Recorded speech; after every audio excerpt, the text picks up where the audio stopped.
Good evening and welcome to tonight's regional news. We start with a story coming out of Trinidad and Tobago.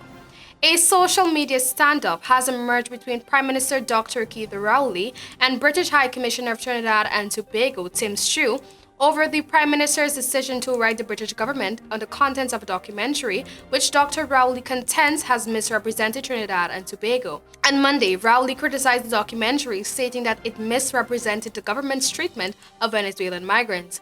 He said that he intended to write the British government concerning the 15-minute documentary titled The Displaced. In a social media post on Tuesday, the High Commissioner said, "The government of Trinidad and Tobago have brought to my attention a BBC documentary on Venezuelan migrants. As I have said, the UK's commitment to freedom of expression means that the UK media, including the BBC, are independent of the UK government." Rowley then responded, "Independent? The BBC gets billions of pounds from the UK government to carry on their business. They mirror and reflect British government policy. The UK government determines and causes all television users to pay a license fee to them. They send coded messages around the world for the British government. That is not the response we want from him. He must respond to whether the BBC presented our Venezuelan situation in a truthful and professional manner." On Monday, the Prime Minister also claimed he was not aware that BBC attempted to contact him or any member of his government concerning the situation. In response to the Prime Minister's statements, the BBC said, "We stand by our journalism. The estimated number of Venezuelans in Trinidad was reported by the UNHCR and has been corroborated in multiple reports.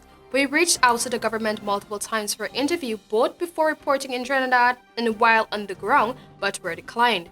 The thrust of this series is about the life of those that are displaced and how they see life. This is the first of several reports from around the world."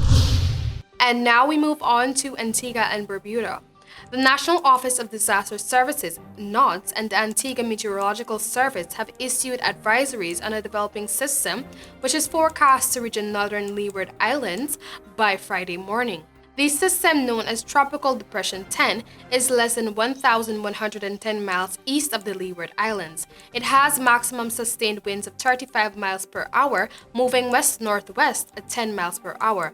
It is recorded moving westward and is expected to strengthen into a tropical storm as it moves closer to the Leeward Islands. Acting Director of the Meteorological Office, Dale Destin, said that if the system continues on the westward path, it is likely to pass 130 miles north of Antigua and 100 miles north of Barbuda. However, there is a 67% chance that the system, which may then be called Hurricane Jerry, could pass over the country. The National Office of Disaster Services, NODS, has issued an advisory encouraging residents to ensure that they are not caught unprepared as Antigua and Barbuda moves within this cone of uncertainty. Individuals are urged to review their hurricane plans and procedures. And finally, in Jamaica, a total of 948 persons have been murdered across Jamaica since the start of the year, Prime Minister Andrew Holness has told the Parliament. In addition, he says there has been 908 shootings. Holness did not give any comparative figures for the corresponding period last year, but cited the tallies as he sought to make a case for a 3-month extension of the state of public emergency in the parishes of Clarendon and St. Catherine. The measure was declared on September 5, initially for 14 days. In the meantime, Holness said since the start of the year, 3 police divisions have each recorded 100 or more killings. The St. Andrews South Police Division leads the way with 107 murders, followed by St. James and Clarendon, which have each recorded 100. Holness said in the week after the SOE was declared in Clarendon, there were 4 murders. That's 11 fewer than the 15 reported the week before the enhanced security measure was imposed.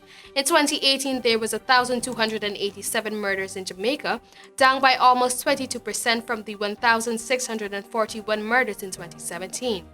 And that was all for tonight's regional news.